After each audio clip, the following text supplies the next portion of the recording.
Hello साथियों, कैसे हो आप सब। होप करता हूँ आप सभी अच्छे होंगे और पढ़ाई का पूरा लुत्फ़ उठा रहे होंगे। दोस्तों, जिस दिन का आपको बेसब्री से इंतज़ार था कि भाई ये बता दो ये बुक और कितने दिन चलने वाली है हमारी, ये बता दो कितने दिन चलने वाली है, तो फाइनली वो दिन आपका अंतिम दिन होने वाला है। जी हाँ, आज का हमारा ये video lecture day number last day है, मतलब आखिरी दिन है। यानी हम 24 से 25 लेक्चर में इस बुक को हम निपटा चुके हैं, वो भी बहुत अच्छे तरीके से। यानी कोई भी क्वेश्चन ऐसा नहीं होगा जो आपसे एग्ज़ाम में ना बने, या फिर किसी भी बुक का कोई भी क्वेश्चन ना बने अगर आप कॉन्सेप्ट एंड ट्रिक का फॉलो करते हो तब। ठीक है, तो दोस्तों आज के इस वीडियो लेक्चर में हम बात करने वाले हैं SCR और UGT के बारे में। जी हाँ, यूनी जंक्शन ट्रांजिस्टर बोलते हैं इसको फुल फॉर्म में, पर इसको हम शॉर्ट में बोलते हैं UJT। ठीक है, इसको पढ़ने वाले हैं और SCR भी पढ़ने वाले हैं। दोस्तों, ये देखा जाता है कि SCR बहुत ही वेरी वेरी इंपॉर्टेंट टॉपिक है सभी एग्जाम के लिए। ठीक है, जो BSc थर्ड ईयर के स्टूडेंट है उनके हर एक सेट में यहाँ से क्वेश्चन देखने को मिलता है। ठीक है, चाहे वो कोई सा भी ईयर का सेट हो, तो SCR हमारे लिए बहुत इंपॉर्टेंट टॉपिक है। SCR, ठीक है, हो सकता है यहाँ से पेपर में 2 से 3 क्वेश्चन देखने को मिल जाए आपको। ठीक है, तो चलिए दोस्तों आज के इस वीडियो लेक्चर को हम शुरू करते हैं। ठीक है, और हाँ दोस्तों, मैं आपको एक छोटी सी बात बताना चाहूँगा, यहीं पे बता देता हूँ आपको। दोस्तों, इस लेक्चर के बाद आपकी जो क्लास रेगुलर चल पाएंगी वो 1 फरवरी से चल पाएंगी। ठीक है, 1 फरवरी 2021 से। ठीक है, और जो बच्चे इसको बाद में देखेंगे, कुछ बच्चे ऐसे होंगे जो अगले साल देखेंगे, फिर अगले साल देखेंगे, कोई अगले साल देखेगा, यानी कोई 2022 में देखेगा, कोई 2023 में देखेगा। टेंशन मत लेना दोस्तों, ये सारा सिलेबस आप सभी के डिमांड के अनुसार ही है। सिलेबस जब चेंज होगा हो जाएगा, पर अभी वही सिलेबस चल रहा है। एक बार अपना सिलेबस चेक कर लेना, जो मतलब बहुत सालों बाद इस वीडियो को देखे है ना, मुझे पता है पढ़ी रहेगी, तो मैं बता रहा हूँ उनके लिए। ठीक है ना। चलो, वैसे इस चीज़ को कोई नहीं बताता, फिर भी पता नहीं मैं इतनी लंबी कैसे सोच लेता हूँ। चलो कोई बात नहीं। तो दोस्तों, आपकी 1 फरवरी से नई बुक चलेगी जिसका नाम होगा सॉलिड स्टेट न्यूक्लियर फिजिक्स। ठीक है, जो सेकंड बुक के नाम से जानी जाती है फिजिक्स में, और ये भी कहा जाता है सबसे हार्ड बुक है। और यार आपको बताऊं, जो हम बुक थर्ड इसको निपटा चुके हैं ना, ये बुक, ये इसको भी हार्ड बताते हैं लोग कि बहुत हार्ड बुक है, बहुत हार्ड बुक है। और ऐसी सेकंड बुक को बताते हैं, तो उसको भी देखेंगे यार, उसको भी आप ऐसे ही उड़ा दोगे। ठीक है, उसके बाद हमारी फिजिक्स की फर्स्ट बुक रह जाएगी। हो सकता हूँ मैं सेकंड के साथ साथ फर्स्ट बुक को भी स्टार्ट कर दूँ, तो उसकी टेंशन मत लेना आप सभी। ठीक है, तो चलिए भाई मैं वीडियो शुरू करता हूँ, नहीं तो आप क्या होगे कि सर इतनी बड़ी क्लास लेते हो। चलिए मैं शुरू कर लेता हूँ। तो आज का हमारा टॉपिक है दोस्तों, आपका टॉपिक है SCR, मोस्ट इंपॉर्टेंट टॉपिक है, मैं आपको जैसे कि बता चुका हूँ। तो दोस्तों, यहाँ से आपके एग्जाम में 4 से 5 क्वेश्चन देखने को मिलेंगे। ठीक है, 4 से 5, यानी वेरी वेरी इंपॉर्टेंट टॉपिक है। जो बच्चे इसको मतलब इसकी PDF फाइल डाउनलोड करना चाहते हैं, जो नोट्स की PDF फाइल डाउनलोड करना चाहते हैं, वो अपने फ़ोन में सबसे पहले टेलीग्राम का ऐप डाउनलोड करना। उसके बाद आप वहाँ पे टेलीग्राम का ऐप खोल सकते हो। ठीक है ना, वहाँ पे महात्मा जी एजुकेशन जो हमारे चैनल का नाम है वो सर्च कर लेना, आपको हमारा टेलीग्राम का ग्रुप मिल जाएगा, उसको ज्वाइन ज़रूर कर लेना सभी बच्चे। ठीक है, तो चलिए स्टूडेंट्स, में अब कार्यक्रम को आगे बढ़ाते हैं, क्योंकि नहीं तो कार्यक्रम आगे नहीं बढ़ेगा तो फिर अंत भी नहीं हो पाएगा इस कार्यक्रम का। ठीक है, चलिए तो हम बात कर रहे हैं दोस्तों SCR के बारे में। देखो, आपको कुछ भी नहीं आता तो कुछ कोई बात नहीं, अब ध्यान से मेरी बात सुनते रहना, क्योंकि आपके एग्जाम में जो क्वेश्चन बनने वाला है वही मैं आपको बताने वाला हूँ। ठीक है, ये यही मान लो जो आपके एग्जाम में क्वेश्चन आने वाले हैं वही लिखे हुए हैं यहाँ पे। ठीक है ना। चलो, तो भैया SCR क्या होता है, सबसे पहला क्वेश्चन तो आपकी किताब का यही है, SCR की फुल फॉर्म क्या होती है। Silicon control rectifier. अब यहाँ पे क्वेश्चन उठता है कि भैया सिलिकॉन कंट्रोल रेक्टिफायर का मतलब क्या है, क्यों भैया सिलिकॉन ही क्यों आया, जर्मेनियम क्यों नहीं आया, या फिर और कोई एलिमेंट क्यों नहीं आया, मैंने पूछा। अच्छा हाँ भाई, ये भी आपका क्वेश्चन है। तो पहला क्वेश्चन तो यही उठता है सभी बच्चों का, भैया सिलिकॉन कंट्रोल रेक्टिफायर ही क्यों कहते हैं, जर्मेनियम कंट्रोल रेक्टिफायर क्यों नहीं कहते हैं। समझ लेना, क्योंकि भैया जो होता है सिलिकॉन में, जो आपका लीकेज करंट होता है, लीकेज करंट क्या होता है भैया, ICBO, मैं आपको कई बार रिपीट कर चुका हूँ, ICBO को बोलते हैं लीकेज करंट। ये जो होता है दोस्तों, हम बोल सकते हैं जर्मेनियम की अपेक्षा जो होता है ना सिलिकॉन का लीकेज करंट बहुत कम होता है, इस वजह से हम यहाँ पे सिलिकॉन का यूज़ करते हैं कंट्रोल रेक्टिफायर के रूप में। पॉइंट क्लियर है सभी का, कोई प्रॉब्लम नहीं। यानी जिन बच्चों के मन में एक क्वेश्चन उठ रहा था कि सर सिलिकॉन ही क्यों, जर्मेनियम क्यों नहीं, जर्मेनियम से ऐसी क्या दुश्मनी है, क्योंकि सर आपने जर्मेनियम के भी बारे में बताया और सिलिकॉन के बारे में बताया, तो सर सिलिकॉन ही क्यों लिया, जर्मेनियम क्यों नहीं लिया। तो उसका रीज़न आप सभी के सामने मैंने स्पष्ट कर दिया। पॉइंट क्लियर है, पॉइंट क्लियर है सर। अब देख, मैं पॉइंट पॉइंट यहाँ पे पॉइंट क्लियर करता हुआ चलूँगा आपको। चलो मैं ज़्यादा टाइम नहीं लेता आप सभी का। सबसे पहला पॉइंट, SCR का पूर्ण संक्षेप क्या है? Silicon control rectifier. अब यहाँ पे क्वेश्चन उठता है SCR ही क्यों कहते हैं इसको SCR यानी सिलिकॉन कंट्रोल रेक्टिफायर ही क्यों कहते हैं? क्योंकि भैया जर्मेनियम की अपेक्षा जो सिलिकॉन है ना उसका लीकेज करंट कम होता है। ये इसका टेम्परेचर से भी आपको डिनोट कर रखा है भैया, टेम्परेचर अधिक होता है कम होता है उससे रिलेटेड कर रखा है आपकी बुक में। तो उसका भी कॉन्सेप्ट सही है वो, क्योंकि वो भी इससे रिलेट कर रहा है, टेम्परेचर कम होता है इसका, ठीक है, इस वजह से।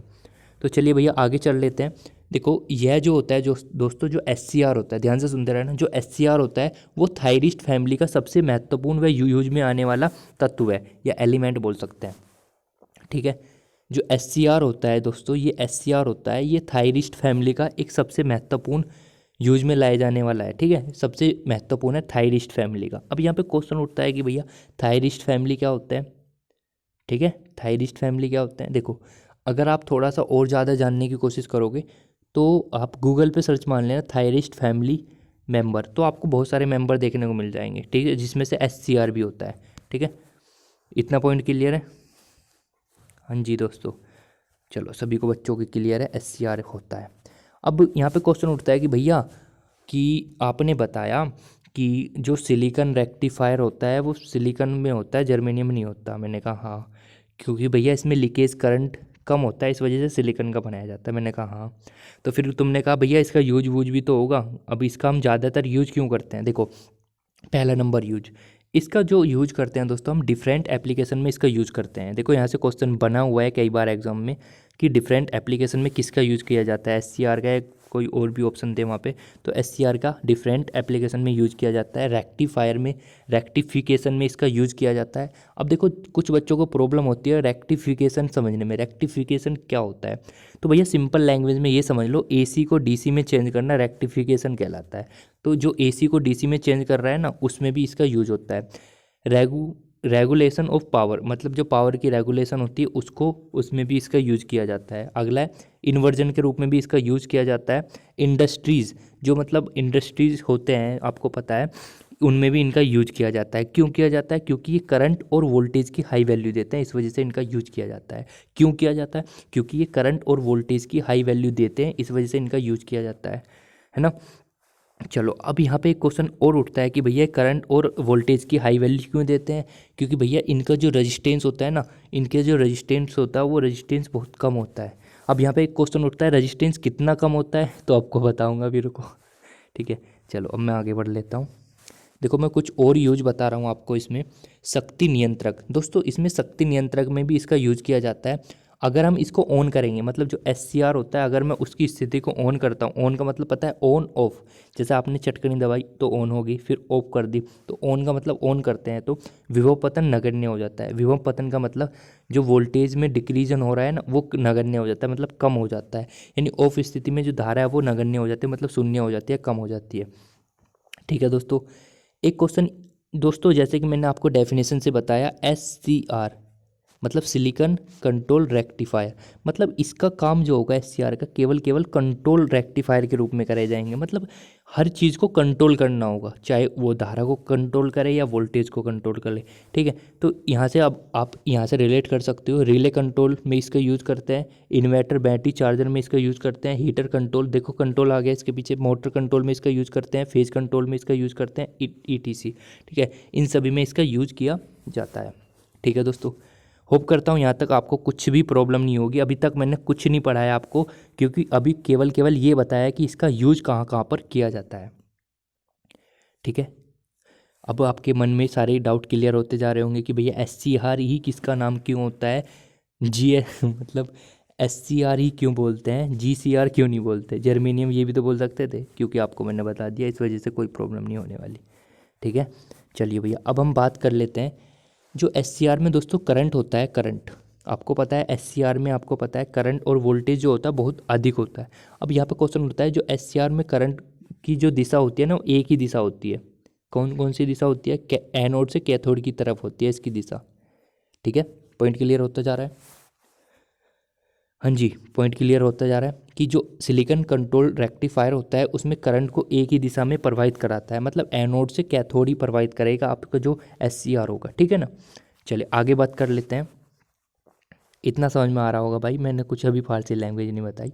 चलो, अब यहाँ पे एक क्वेश्चन उठता है प्यारा सा कि भैया इसका प्रतीक चिन्ह कैसा बनाएंगे। तो भैया प्रतीक चिन्ह आप सभी की स्क्रीन के सामने है। देखो दोस्तों, आपको थोड़ी प्रॉब्लम होगी, पर प्रॉब्लम होने नहीं दूंगा मैं। आपको पता है दोस्तों, ये आपका पीएन संधि डायोड होता है। ये बताओ किस किस को पता है? हाथ ऊपर करो, हाथ ऊपर करो। नहीं नहीं, ये मत सोचो सर जी मुझे नहीं देख रहे। हाथ ऊपर करके कहो सर जी ये मुझे पता है, पीएन संधि का होता है सर, पीएन जंक्शन तक का होता है सर ये प्रतीक चिन्ह। मैंने कहा वाह, बहुत अच्छे बच्चे हो, पढ़ाई कर रहे हो इसका मतलब। चलो ये बताओ, कमेंट करके ये बताओ हाथ किसने ऊपर किया था, ठीक है। चलो, तो भैया अगर मैं आगे बात करूं, तो भैया जो आपका SCR होता है उसका प्रतीक चिन्ह कुछ इस टाइप का बनता है। अब क्वेश्चन उठता है कि भैया ऐसा क्यों बनता है? क्योंकि भैया ऐसा बनने का भी रीज़न है। क्या रीज़न है भैया? देखो, आपको दिखाई दे रहा है दोस्तों, ये आपका, ये बड़े वाला P है, छोटे वाला N है। बोलो सही है गलत? हाँ सर, ये P होता है, ये N होता है, बिल्कुल सही कह रहे हो आप। मैंने कहा अच्छा। अब देखो, ये वाला जो सिरा होता है दोस्तों, ये एनोड होता है, ये कैथोड होता है। कोई यहाँ पे C लिख देता है, कोई K लिख देता है, कोई प्रॉब्लम वाली बात नहीं, कैथोड है मतलब, ठीक है।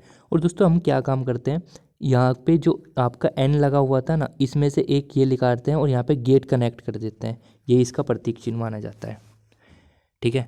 अच्छा भैया, गेट क्यों करा? क्योंकि भैया इसमें जो होते हैं टर्मिनल, 3 टर्मिनल होते हैं इसमें। आगे पढ़ाऊँगा आपको अभी कि जो SCR होता है इसमें टर्मिनलों की संख्या भाई 3 होती है, 3। एक तो आपका एनोड होता है, एक कैथोड होता है, एक गेट होता है। भी बताऊंगा, बहुत सारे क्वेश्चन बनने वाले, इस वजह से कहा था इंपॉर्टेंट टॉपिक है, थोड़ा सब्र करोगे जब भी क्लियर हो पाएगा, ठीक है। चलो भैया आगे बात कर लेते हैं, थोड़ा सा आगे बात कर लेते हैं। देखो, जो आपका SCR अगर आपको बनाना है दोस्तों, क्या बनाना है? अगर आपको SCR बनाना है तो आपको 4 सतह से मिलकर बनाना पड़ेगा SCR। कैसे भैया? देखो, एक तो आपको P लेना पड़ेगा, हाँ भैया एक सतह होगी। फिर दूसरी N लेना पड़ेगा, हाँ भैया दूसरी सतह होगी। फिर P लेना पड़ेगा, हाँ भैया, फिर N लेना पड़ेगा।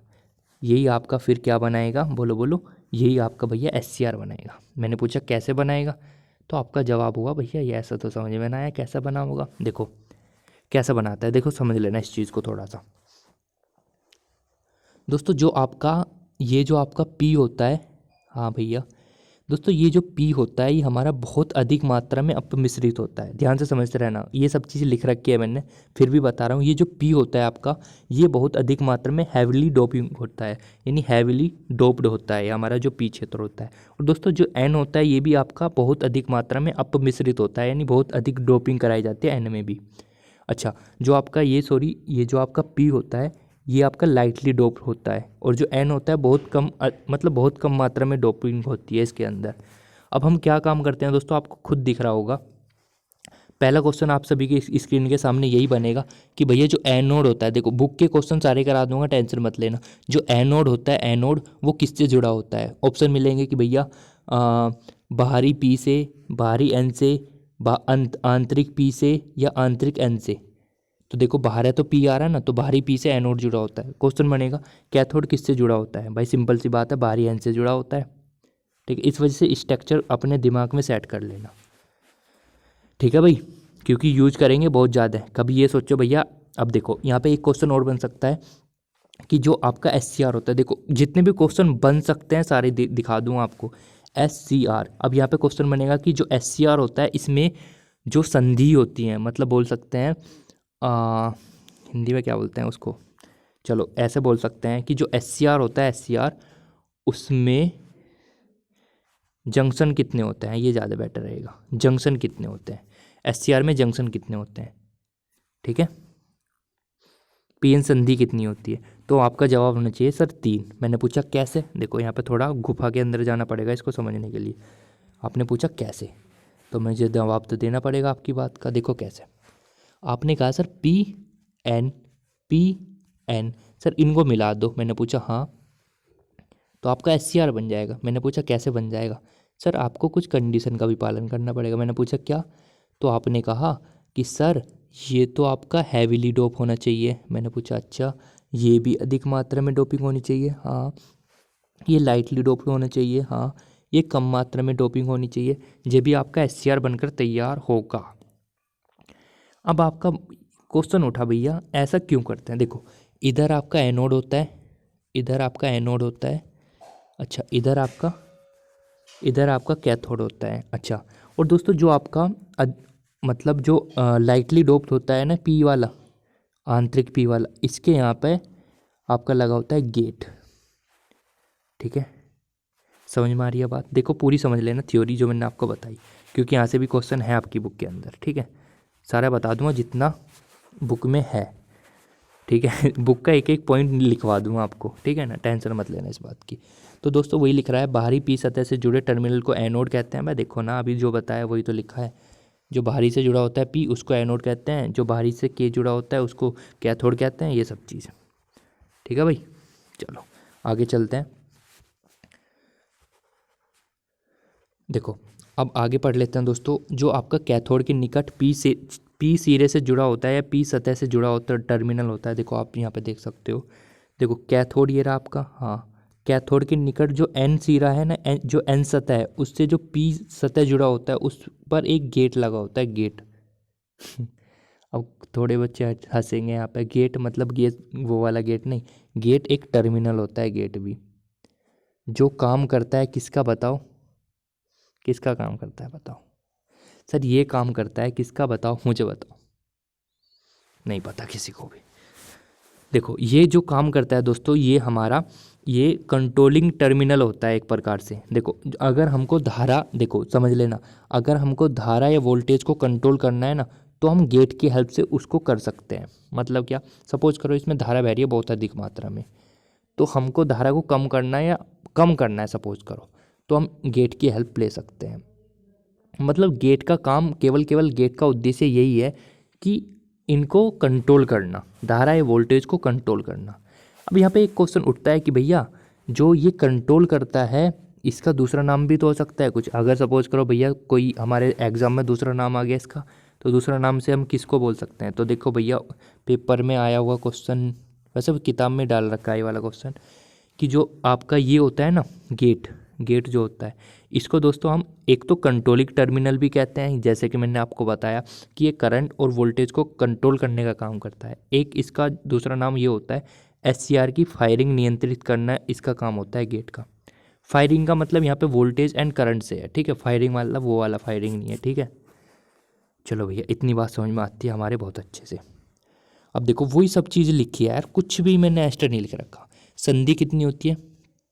3। टर्मिनल कितने होते हैं? 3।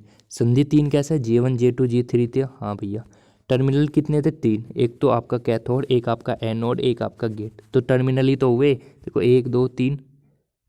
अब यहाँ पे क्वेश्चन उठता है, जो बच्चे भैया पढ़ाई में थोड़े से अच्छे हैं अच्छे का मतलब समझ रहे हो ना, मतलब जो बच्चों जिनके समझ में नहीं आता कुछ, तो भैया ऐसा समझ सकते हो कि यहाँ पे देखो कितने टर्मिनल है, 1 2 3, तो 3 ही तो टर्मिनल है। हाँ, टर्मिनल का मतलब होता है वो किसी से जुड़ भी सकते हैं। ठीक है ना, तो जोड़ेंगे अब अभी आगे हम उनको। ठीक है, चलिए हम आगे चलते हैं भैया।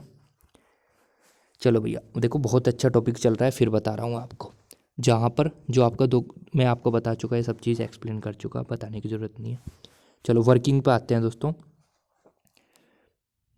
चलो वर्किंग पे आते हैं दोस्तों। मैं देखो यहाँ पे थोड़ा सा मिस्टेक हो गया होगा, अगर अभी नहीं होगा ये, अपने नोट्स में ठीक कर लेना थोड़ा सा। ठीक है, देखो इसमें जो होगा दोस्तों, इसमें लिख लेना। एक सेकंड में देखता हूँ नीचे मैंने क्या लिख रखा, कभी नीचे भी गलत हो। चलो लिख सकते हैं, इसको मिटा लेना। इसमें लिख लेना जब, देखो लिख लेना यार, क्योंकि आपको कभी बाद में भूल जाओ तो लिख लेना। जब फॉरवर्ड बायस मोड हो, जब फॉरवर्ड बायस मोड हो, जब फॉरवर्ड बायस मोड हो, लिख लेना इस पॉइंट को। ये यहाँ पे काट लेना इसको, क्योंकि यार नोट्स में हो सकता है कुछ प्रॉब्लम। वैसे मैं कोशिश करता हूँ खुद ज़्यादा से ज़्यादा नोट्स बनाने की, पर कभी टाइम नहीं मिलता ना, इस वजह से दूसरे से बनवाने भी पड़ जाते हैं। ठीक है ना, इस वजह से मैं कोशिश करता हूँ हमेशा खुद नोट्स बनाने की। चलें भाई, ठीक है, चलो ये लिख लिया होगा तुमने। चलो अब इसको बात कर लेते हैं भैया, जो अभी तुमने बनाया था ना। क्या भैया? भैया हमने तो कुछ भी ना बनाया। चलो इसको थोड़ा समझ लेना, क्योंकि अच्छा टॉपिक है। चलो कहाँ पे चलें? सर गुफा के अंदर ही लेके चलो। चलो भैया आ जाओ, आ जाओ सभी के सभी। चलो भैया हम किसकी बात कर रहे थे भैया? अगर हम, देखो भैया समझ लेना थोड़ा सा बस, क्योंकि समझने का ज़्यादा टॉपिक है आज का। देखो ये आपका P है, हाँ भैया, ये आपका N है, हाँ भैया, ये आपका P है, हाँ भैया, ये आपका N है। बोलो समझ में आती है इतनी बात? अब दोस्तों मैं क्या काम करता हूँ आपको पता है, इधर क्या होता है सर? इधर होता है आपका एनोड। मैंने पूछा अच्छा। आपने कहा सर इधर क्या होता है? मैंने कहा कैथोड। आपने कहा सर जो पी होता है ना इसके ऊपर लगा होता है गेट। मैंने कहा यार आप तो बहुत अच्छे बच्चे हो। अच्छा, अब दोस्तों मैं क्या काम करता हूँ, जो एनोड होता है देखो समझ लेना, जो एनोड होता है इसको मैं पॉजिटिव बैटरी के सिरे से जोड़ देता हूँ, बैटरी के पॉजिटिव सिरे से, समझ लेना, बैटरी के पॉजिटिव सिरे से मैं इसको जोड़ देता हूँ दोस्तों, ये इस टाइप के। और एन जो कैथोड होता है दोस्तों उसको मैं नेगेटिव बैटरी के सिरे से जोड़ देता हूँ। ठीक है, समझ में आ रही है इतनी बात? समझ पा रहे हो? समझ पा रहे हो ना? चलो, तो भैया मैं क्या काम करता हूँ, एनोड को पॉजिटिव सिरे से जोड़ देता हूँ, कैथोड को नेगेटिव सिरे से। इसको जोड़ने से दोस्तों आपको क्या देखने को मिलता है यहाँ पे ये देखने को मिलता है दोस्तों कि जो आपका, देखो समझ में आ रहा है ना? चलो वहीं पे चलते हैं, नहीं तो चलो वहीं पे चलते हैं, क्योंकि मैं आपने बता दिया ये बैटरी कैसे जुड़ेगी। ओके ओके, यहाँ पे आ गए थे ना। चलो देखो अब यहाँ पे देखो दोस्तों, ये मिटा दिया होगा ना आपने, चलो अच्छी बात है। चलो भाई आ जाओ दोबारा से। अब दोस्तों आपको लग रहा होगा कि जो एनोड है, ये एनोड जो है ये पॉजिटिव सिरे से जुड़ा हुआ है, जबकि कैथोड नेगेटिव सिरे से जुड़ा हुआ है। बिल्कुल सही बात है। यानी हम बोल सकते हैं, आपको मैंने कितनी बार एक्सप्लेन करा है कि पॉजिटिव का मतलब कुछ भी नहीं होता, पॉजिटिव का मतलब होता है हाइयर पोटेंशियल, मतलब इसका उच्च विभव है, और माइनस का मतलब इसका मतलब लो पोटेंशियल, मतलब निम्न विभव होता है माइनस वाले का। यानी हम बोल सकते हैं कि ये जो पॉजिटिव सिरा है किससे जुड़ा हुआ है सर? ये एनोड से जुड़ा हुआ है। यानी हम बोल सकते हैं जो एनोड वाला होगा, एनोड वाला जो होगा इस पर हाई पोटेंशियल होगा। हाई पोटेंशियल मतलब अधिक मात्रा में विभव होगा। चलो मैंने मान लिया कि ये इससे जुड़ा हुआ है पूरा, तो ये 4 होगा, 4 मान लिया मैंने, ये मान लिया 3 होगा, ये 2 होगा, ये 1 होगा। अच्छा, अब यहाँ पे क्वेश्चन उठता है कि भैया 3 4 3 2 1 क्यों मानने, कुछ और भी तो मान सकते हैं। मैंने कहा कोई बात नहीं, मान लो। कैसे भैया? भैया देखो, केवल केवल इस बात को देखो, अगर मैं इससे इसे कनेक्ट कर दूँ तो आपको पता है ये माइनस से कनेक्ट है, तो यहाँ पे माइनस हो जाएगा। माइनस का मतलब क्या, इधर कम वैल्यू होनी चाहिए, तो कमी तो है 1, कमी तो है इधर। देखो इधर देखो 4 था, फिर 3 हो गया, फिर 2 हो गया, फिर 1 हो गया, तो वैल्यू तो कम होती जा रही है ना। अब देखो यहाँ से हम क्या निकाल सकते हैं, अब ये बताओ। P, देखो P और N, देखो आपको मैंने पढ़ाया था कि अगर पी एन संधि डायोड में अग्र अभिनत और पक्ष अभिनत जब मैंने लगाई थी इस टाइप में, देखो आपको मैंने उस टाइम पे बताया था कि अगर P, देखो अगर P पॉजिटिव सिरे से जुड़ा हुआ है, हाँ, और N नेगेटिव सिरे से जुड़ा हुआ है, तो क्या होगा? आपका जवाब होगा भैया वो फॉरवर्ड बायस होगा। होगा नहीं होगा? तो हम ये बोल सकते हैं जो J1 है ना, J1 जो इनके बीच संधि बन रही है J1, वो क्या है भैया? फॉरवर्ड बायस है। कैसा बताया भैया? मेरी समझ में नहीं आया, एक बार फिर से बताओ। देखो यार समझना, देखो आप ये समझो, या पॉजिटिव टर्मिनल है, देखो यहाँ से ऐसे समझ लो ना, देखो 4 वोल्ट है, ये 3 वोल्ट है, मतलब P वाला अधिक है, N वाला कम है, ऐसा समझ लो, सिंपल सी बात है। P वाला अधिक है, N वाला कम है, तो कौन सा अभिनति हुई? पक्ष अभिनत या अग्र अभिनत? बताओ बताओ बताओ बताओ सर। फॉरवर्ड बायस हुई है, क्योंकि आपने कहा था सर जो P का मान है वो अधिक होना चाहिए, अच्छा N का मान कम होना चाहिए, जब भी तो फॉरवर्ड बायस होगा। मैंने कहा अच्छी बात है। अच्छा, अगर मैं इन दोनों को देखता हूँ, इन दोनों को, क्योंकि इनके बीच में तो संधि बन रही है J2। अच्छा, अगर भैया देखो N का मान तो ज़्यादा है, P का मान कम है, भैया उल्टा हो गया, तो रिवर्स बाइसिंग हो जाएगा किस में भैया? J2 में हो जाएगा रिवर्स बाइसिंग। लेक्चर नहीं देखा ना तो बहुत प्रॉब्लम होगी आपको। ठीक है, अब यहाँ पे देखो भैया P का मान तो 2 है, N का मान 1, मतलब P का मान बड़ा है, तो J3 क्या हुआ? J3 भैया आपका फॉरवर्ड बायस हुआ। ठीक है, यहाँ से भी क्वेश्चन डाल रखे हैं किताब में, ध्यान रखना। और हो सकता है, मुझे ऐसा लग रहा है पेपर में भी 1 से 2 बार यहाँ से क्वेश्चन आ चुके हैं, तो टेंशन मत लेना, सारे कॉन्सेप्ट क्लियर हो जाएंगे। ठीक है, तो यही मैंने लिख रखा भैया। देखो दोस्तों, जैसे आपको मैंने अभी बताया कि जो J2 होता है ना, J2 ये आपका रिवर्स बाइसिंग हो जाता है, जबकि J1 और J3 तो आपका फॉरवर्ड बायस होते हैं। और आपको मैं कई बार बता चुका दोस्तों, कई बार, कि रिवर्स बाइसिंग में जो धारा बहती है ना, धारा वो बहुत कम बहती है। आपको पता होगा जो रिवर्स बाइसिंग में करंट बहता है वो बहुत कम मात्रा में बहता है।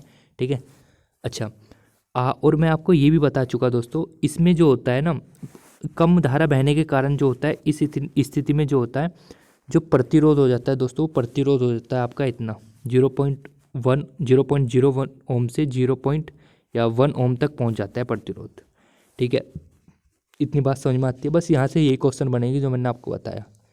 ये वर्किंग पूरी मैंने आपको बता दी, ठीक है ना। और दोस्तों एक बात ध्यान रखना, ये जो आपका गेट होता है ना, गेट फॉरवर्ड, जो फॉरवर्ड बायसिंग मोड मैंने आपको पढ़ाया, इसमें जो गेट है आपको रखना है, ये ओपन रखना है। ओपन, ओपन का मतलब इसमें कोई वोल्टेज एंड कोई करंट नहीं है। ओपन का मतलब ये है, ठीक है।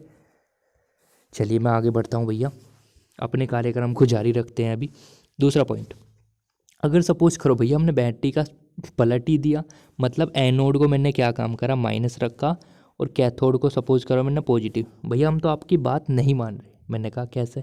भैया हम आपकी बात नहीं मान रहे, हम तो उल्टा करेंगे। मैंने कहा कर लो भैया। चलो मैंने क्या काम करा, एनोड को नेगेटिव दिया और कैथोड को पॉजिटिव दिया। तो दोस्तों आपको क्या देखने को मिलेगा, इस बार आपका देखो, इस बार वैल्यू पॉजिटिव इधर है, हाँ भैया, तो इधर वैल्यू बड़ी लेती चलेगा, 4 हुआ, क्योंकि इधर माइनस आ गया ना इस बार, तो इधर तो कम वैल्यू होनी चाहिए। देखो 4 3 2 1, मतलब हम बोल सकते हैं, देखो क्या बोल सकते हैं। अब ये बताओ, अगर मैं इसमें देखना चाहूँ कौन सा फॉरवर्ड बायस है, तो दोस्तों आप देख पा रहे हो P1, मतलब देखो P के लिए 1 वैल्यू है और N के लिए 2 वैल्यू है, तो P का मान कम हुआ। तो मैं ये बोल सकता हूँ कि J1 आपका क्या है, J1 आपकी रिवर्स बाइसिंग है। क्या है? रिवर्स बाइसिंग है। अच्छा मैं अगर इसको देखता हूँ, इसको, तो देखना भैया क्या आएगा इसका आंसर। देखो आप देख पा रहे हो P का मान 3 है, N का मान 2 है, तो क्या हुआ, फॉरवर्ड बायस है। यानी हम बोल सकते हैं दोस्तों J2 आपका क्या है, फॉरवर्ड बायस है। ऐसे ही हम इसमें अगर इसमें नज़र मारते हैं J3 में, तो आप देख पा रहे हो P का मान 3 है, N का मान 4 है, मतलब P का मान छोटा है, N का मान बड़ा है, तो आपका J3 फिर से रिवर्स बाइसिंग हो जाएगा। यानी हम एक यहाँ से रिजल्ट निकल चुका है दोस्तों। क्या रिजल्ट निकल चुका है?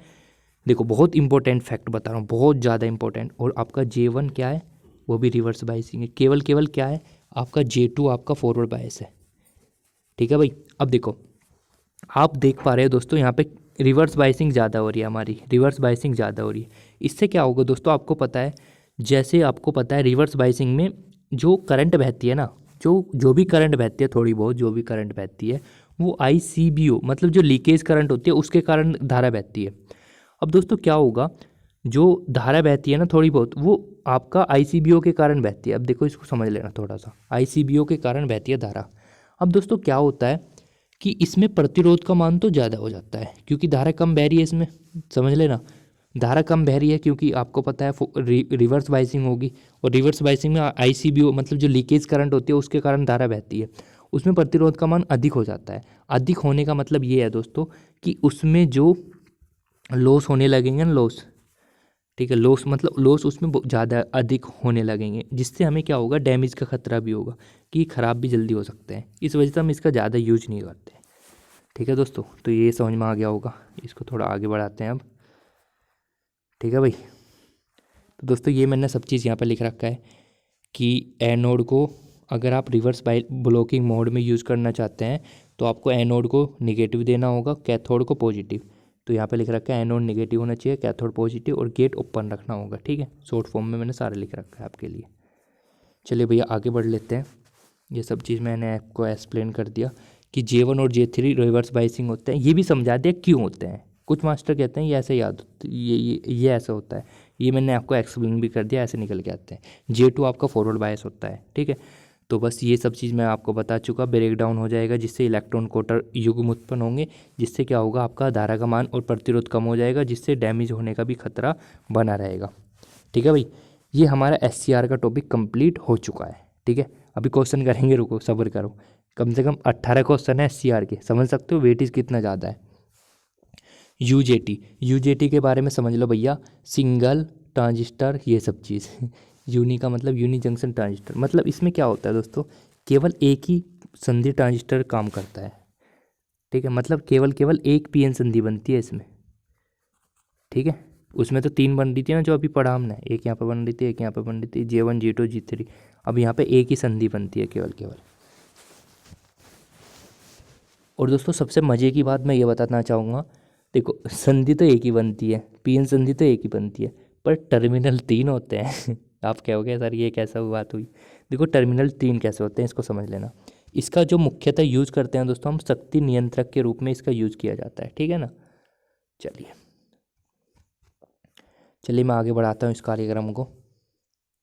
देखो दोस्तों, हम क्या काम करते हैं, अगर आपको यूनी जंक्शन यानी यूजेटी बनाना है, यूनी जंक्शन ट्रांजिस्टर बनाना है, तो आपको एक एन टिक्की लेनी होगी टिक्की मतलब समझ लेना थोड़ा सा। देखो एक तो हमको एन लेना पड़ेगा, देखो ऐसा बनता है, देखो समझ लेना थोड़ा सा। एक तो आपको क्या लेना पड़ेगा दोस्तों, एक तो आपको एन लेना पड़ेगा, ठीक है, एन सीरा या एन टाइप अर्धचालक मान लो इसको, एन टाइप अर्धचालक लेना पड़ेगा। उसमें क्या होगा दोस्तों, आपको एक पी टाइप अर्धचालक थोड़ा सा यहाँ पे मिला देना होगा इसके अंदर, ठीक है। अब आपको क्या काम करना होगा दोस्तों, यहाँ पे ओमिक कॉन्टैक्ट लगा देना स्टार्ट, एक ओमिक कॉन्टैक्ट यहाँ पे लगाना होगा, एक ओमिक कॉन्टैक्ट यहाँ पे लगाना होगा, एक ओमिक कॉन्टैक्ट यहाँ पे लगाना होगा। हम क्या काम करते हैं दोस्तों, ये जो होता है ये बेस 1 टर्मिनल होता है, और ये जो होता है ऊपर की तरफ ये बेस 2 टर्मिनल होता है। क्या होता है, ये बेस 2 टर्मिनल होता है, ठीक है। समझ पा रहे हो क्या बोलना चाह रहा हूँ दोस्तों। ये जो होता है ना, ये वाला जो पी के पास टर्मिनल होता है दोस्तों, ये आपका इमीटर टर्मिनल होता है, उत्सर्जक टर्मिनल होता है।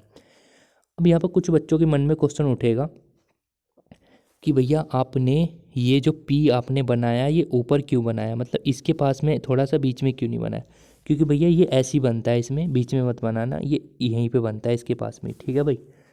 इसका जो प्रतीक चिन्ह होता है दोस्तों, ये इस टाइप का बनाया जाता है।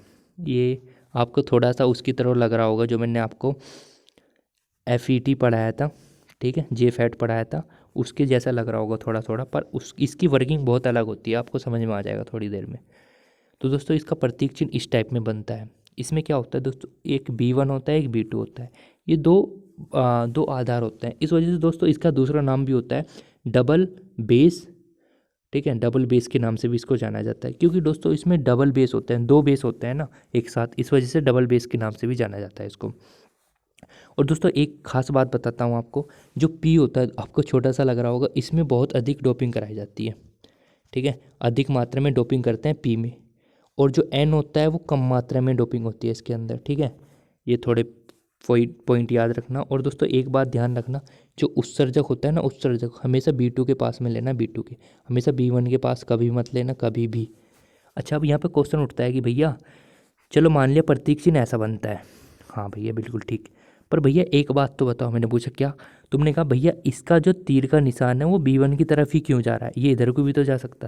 देखो भैया इसका कारण केवल ये है कि जो इसमें धारा निकलती है ना, धारा आपको पता है जो रिवर्स बाइसिंग हो जाती है, इसमें जो धारा निकलती है थोड़ी बहुत, वो B1 की तरफ को जाने की कोशिश करती है। मतलब जो तीर का निशान है, मैंने लिख भी रखा होगा कहीं ये पॉइंट, ठीक है, देखो ये लिख रखा है, देखो डबल बेस डायोड भी कहते हैं इसको, ये सब चीज़ मैं बता चुका। आगे चलते हैं, आगे चलते हैं। इसमें जो तीर का निशान है फॉरवर्ड करंट को रिप्रेजेंट करता है। ये पूछ सकता है कि भैया ये बताओ यूजेटी में जो तीर है क्या रिप्रेजेंट करता है, केवल फॉरवर्ड करंट को रिप्रेजेंट करता है, ठीक है भाई। अच्छा, अब दोस्तों अगर आप मैं ये बताना चाहूँ, इसके अंदर दोस्तों प्रतिरोध अगर मैं लगा दूँ इस टाइप में, तो वो मैं मान लूँ RB1 मान लूँ एक को, और एक को RB2 मान लूँ, तो दोस्तों वो R के बराबर होते हैं, रिजल्टेंट परिणामी जो प्रतिरोध होते हैं उसके बराबर होते हैं। देखो कैसे, देखो समझ लेना थोड़ा सा दोस्तों। अगर सपोज करो मैं इसमें एक बैटरी लगा दूं, देखो समझ लेना, VB यहाँ पे जो VBB लगाया हुआ है मैंने, VBB, इसका मतलब ये है कि जो आपका B1 था, जो आधार B1 था, एक आधार B2 का था, उनके मध्य आपने वोल्टेज लगा दिया, ठीक है भाई। उससे क्या होगा दोस्तों, जो आपका यहाँ पे जो आपके ये बने हुए थे, जो रेजिस्टेंस बने हुए थे, प्रतिरोध जो बने हुए थे आधार 1 और आधार 2 का, तो वो इंटर बेस रेजिस्टेंस निकल के आ जाएगा आपका RBB, ठीक है, RBB इजिकल टू आ जाएगा RB1 प्लस RB2, ठीक है। तो हम क्या बोल सकते हैं, जो यहाँ पे जो रेजिस्टेंस निकल के आ जाएगा वो दोनों का सब निकल के आ जाएगा, ठीक है भाई। अच्छा, अगर मुझे यहाँ पे सपोज करो दोस्तों, ये जो आपका, देखो मैं जूम कर लेता हूँ थोड़ा सा, ये दोस्तों जो आपका RB1 दिख रहा है, RB1, मैंने मान लिया इनके मध्य जो विभवांतर उत्पन्न हुआ ना, इसके मध्य मैंने मान लिया V1 उत्पन्न हुआ है विभवांतर, तो मैं उसको कैलकुलेट करने की कोशिश करता हूँ, ठीक है भाई। अब देखो कैसे करोगे, तो कैलकुलेट करने की कोशिश मैं इसको करता हूँ, तो V1 इजिकल टू किसके मध्य उत्पन्न हुआ, आप कहोगे सर RB1 के मध्य उत्पन्न हुआ। टोटल कितना रेजिस्टेंस है सर, इतना है, ठीक है। बैटरी कितनी है सर, VBB की, देखो बैटरी तो वही है ना, VBB की, तो ये रही भैया बैटरी। चलो, यानी आप बोल सकते हो दोस्तों कि जो आपका ये वाली वैल्यू होती है ना, ये वाली वैल्यू, ये ईटा का मान होता है। ईटा बराबर RB1 upon RB1 plus RB2। ईटा को हम यहाँ पे सिंपल लैंग्वेज में ये बोलते हैं, ये फॉर्मेट आप याद रखना कि V1 is equal to eta VB। बस मैंने बता दिया ईटा बराबर ये होता है। ठीक है, यहाँ पे मैंने ईटा का नाम लिख रखा है। ईटा क्या होता है? ईटा दोस्तों जो होता है, ईटा आपका आंतरगतिक प्रतिरोध होता है। क्या होता है? आंतरगतिक प्रतिरोध। दोस्तों RBB जो होता है, RB का मान जो मैंने यहाँ पे प्रतिरोध लगाया था टोटल वाला, उसका मान 5 से 10 किलो ओम के मध्य होता है। ठीक है, ठीक है भाई, इतनी बात क्लियर होगी। लो भैया, ख़त्म हो गया आपका कार्यक्रम। ठीक है, तो यही रह रहा था। आपने कहा सर सर सर क्लास नहीं लो रहे, क्लास क्यों नहीं ले रहे आप? तो भैया लो, आपकी क्लास होगी कंप्लीट। ठीक है भाई, और बताओ, आप अपनी सेवा बताओ मुझे। हाँ भाई, सेवा बताओ आज मुझे अपनी। और सब ठीक, सब मज़े में? कुछ बच्चे ये भी कह रहे थे भैया केमिस्ट्री स्टार्ट कर दो, फिजिक्स कब तक पढ़ाओगे? तो भैया केमिस्ट्री का भी मैं सोच रहा हूँ। देखो यार, सोच रहा हूँ मतलब, तो करने की सोच रहा हूँ, मतलब केमिस्ट्री भी करेंगे। आप कहोगे भैया कब करेंगे? तो जल्दी करेंगे यार, पर जब करेंगे तो ताबड़तोड़ करेंगे एकदम। ठीक है ना? और क्वेश्चन भी करेंगे उसके 150-200 क्वेश्चन करेंगे एक एक यूनिट के। तो मतलब हिसाब ख़राब होने वाला है। ठीक है ना? तो अब जो लेक्चर आएगा मेरे ख्याल से 1 फरवरी में आएगा, जो भी आएगा। और देखो, हाँ, यहाँ पे जो मैंने क्वेश्चन छोड़ दिए थोड़े से, चलो मैं आपको यकीन दिलाने के लिए खोल देता हूँ PPT, जिससे यकीन हो जाए। एक सेकंड वेट।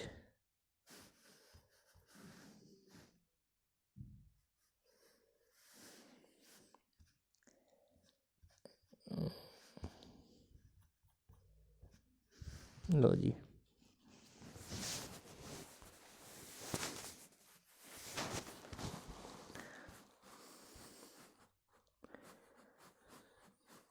लो जी, जिससे आपको यकीन हो जाए ना कि जो हम पढ़ रहे हैं बिल्कुल सही पढ़ रहे हैं। तो लो भैया, आपको यकीन दिलाने के लिए दिखा रहा हूँ क्वेश्चन, केवल केवल देखो, सारे क्वेश्चन वही है। इसकी जो PDF फाइल है आपको मिल जाएगी हमारे टेलीग्राम के ग्रुप पे। ठीक है ना?